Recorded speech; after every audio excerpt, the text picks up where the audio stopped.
ನಮಸ್ತೆ. ಇವತ್ತು ತೊಂಡೆಕಾಯಿ ಹುಳಿಮೆಣಸಿನ ಕೊದಿಲು ಮಾಡೋಣ. ತೊಂಡೆಕಾಯಿಯನ್ನು ಗುದ್ದುತ್ತಾ ಇದ್ದೇವೆ. ಗುದ್ದಿ ಈ ರೆಸಿಪಿಯನ್ನು ಮಾಡೋದು. ಈ ಥರ ಗುದ್ದಿ ಈ ಸಾಂಬಾರನ್ನು ಮಾಡಿಕೊಳ್ಳುವಂಥದ್ದು.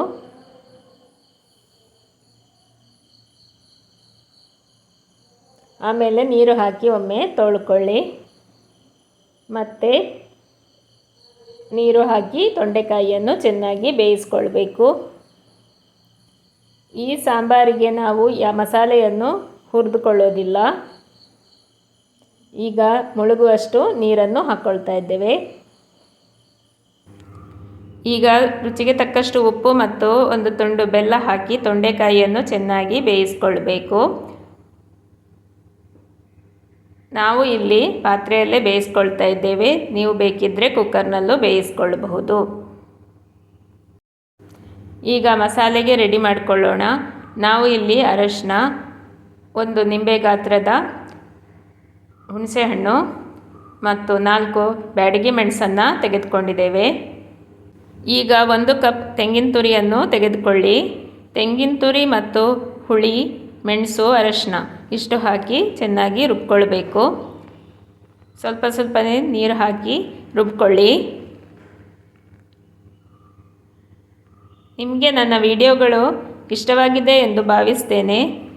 ವಿಡಿಯೋ ನೋಡಿದಾಗ ಲೈಕ್ ಕೊಡೋದನ್ನು ಮರಿಬೇಡಿ. ಚಾನೆಲನ್ನು ಸಬ್ಸ್ಕ್ರೈಬ್ ಮಾಡಿ ಸಪೋರ್ಟ್ ಮಾಡಿ. ನೀವು ದಕ್ಷಿಣ ಕನ್ನಡದವರಾಗಿದ್ದರೆ ನಿಮಗೆ ಈ ರೆಸಿಪಿ ಗೊತ್ತಿರ್ತದೆ. ಬೇರೆ ಕಡೆಯವರಿಗೆ ಕೆಲವರಿಗೆ ಗೊತ್ತಿರಲಿಕ್ಕಿಲ್ಲ. ಈ ಹುಳಿಮೆಣಸಿನ ಕೊದಿಲು ಕುದಿಸಿದಷ್ಟು ರುಚಿ ಜಾಸ್ತಿ. ಈ ಥರ ಪೇಸ್ಟ್ ಬರ್ತದೆ. ನೋಡಿ ಫ್ರೆಂಡ್ಸ್, ತೊಂಡೆಕಾಯಿ ಚೆನ್ನಾಗಿ ಬೇಯ್ತಾ ಇದೆ. ಬೆಂದಿದೆಯಾ ಇಲ್ಲವೋ ಎಂದು ಒಮ್ಮೆ ಚೆಕ್ ಮಾಡಿ ನೋಡ್ಕೊಳ್ಳಿ. ಆಮೇಲೆ ಮಸಾಲೆಯನ್ನು ಸೇರಿಸಿ ಚೆನ್ನಾಗಿ ಕುದಿಸುವಂಥದ್ದು. ಇದು ಕುದಿಸಿದಷ್ಟು ರುಚಿ ಹೆಚ್ಚುತ್ತದೆ ಮತ್ತು ಕೆಡುವುದಿಲ್ಲ. ಫ್ರಿಜ್ಜಲ್ಲಿ ಇಡದಿದ್ದರೂ ಮರುದಿನದವರೆಗೂ ಇರ್ತದೆ. ಚೆನ್ನಾಗಿ ಕುದಿಸಬೇಕು ಮಾತ್ರ. ಈಗ ಕರಿಬೇವಿನ ಸೊಪ್ಪನ್ನು ಹಾಕ್ಕೊಳ್ತಾ ಇದ್ದೇವೆ. ಈಗ ತೊಂಡೆಕಾಯಿ ಚೆನ್ನಾಗಿ ಬೆಂದಿದೆ.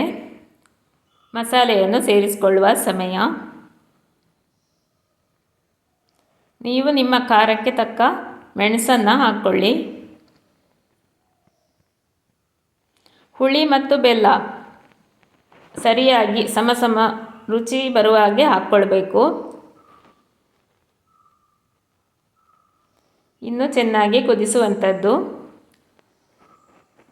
ಈ ರೆಸಿಪಿಗೆ ಒಗ್ಗರಣೆ ಸಾಸಿವೆ, ಕೆಂಪು ಮೆಣಸು ಒಗ್ಗರಣೆಯನ್ನು ಹಾಕ್ಕೊಳ್ಬೋದು. ಇಲ್ಲಾಂದರೆ ಬೆಳ್ಳುಳ್ಳಿ ಒಗ್ಗರಣೆಯನ್ನು ಹಾಕ್ಕೊಳ್ಬಹುದು. ತೊಂಡೆಕಾಯಿಯನ್ನು ಬೇಕಿದ್ದರೆ ನೀವು ಕಟ್ ಮಾಡಿನೂ ಮಾಡಿಕೊಳ್ಬಹುದು. ಚೆನ್ನಾಗಿ ಕುದೀಲಿ. ಪೂಜೆಗೆ, ಮದುವೆಗಳಿಗೆ ಮಾಡ್ತಾ ಇದ್ದರೆ ಬೆಳ್ಳುಳ್ಳಿ ಒಗ್ಗರಣೆಯನ್ನು ಹಾಕ್ಕೊಳ್ಳೋದಿಲ್ಲ. ಮನೆಗಳಲ್ಲಿ ಇಷ್ಟ ಇದ್ದರೆ ಬೆಳ್ಳುಳ್ಳಿ ಒಗ್ಗರಣೆಯನ್ನು ಹಾಕ್ಕೊಳ್ಬಹುದು. ಇಲ್ಲಾಂದರೆ ನಾರ್ಮಲ್ ಒಗ್ಗರಣೆಯನ್ನು ಹಾಕ್ಕೊಳ್ಬಹುದು. ಚೆನ್ನಾಗಿ ಕುದೀಲಿ. ಆಮೇಲೆ ಗ್ಯಾಸನ್ನು ಮೀಡಿಯಮಲ್ಲಿ ಇಟ್ಕೊಳ್ಳಿ.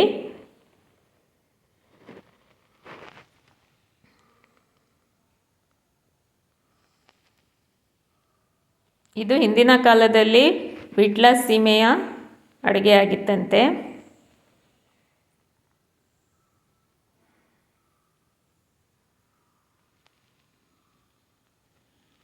ಈ ಥರ ಚೆನ್ನಾಗಿ ಕುದಿಬೇಕು.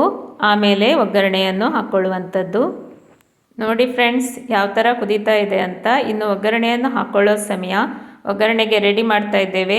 ಕೆಂಪು ಮೆಣಸು, ಸಾಸಿವೆ, 2 ಚಮಚದಷ್ಟು ತೆಂಗಿನೆಣ್ಣೆ.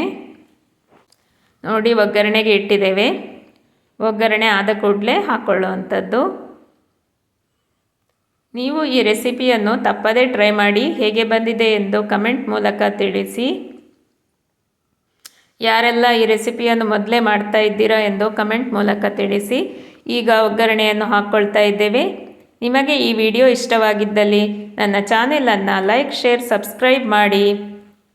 ನಿಮ್ಮ ಫ್ರೆಂಡ್ಸ್ ಗ್ರೂಪ್ಗಳಲ್ಲಿ ಶೇರ್ ಮಾಡಿ. ಧನ್ಯವಾದಗಳು ಮತ್ತು ಎಲ್ಲರಿಗೂ ಶುಭ ದಿನ.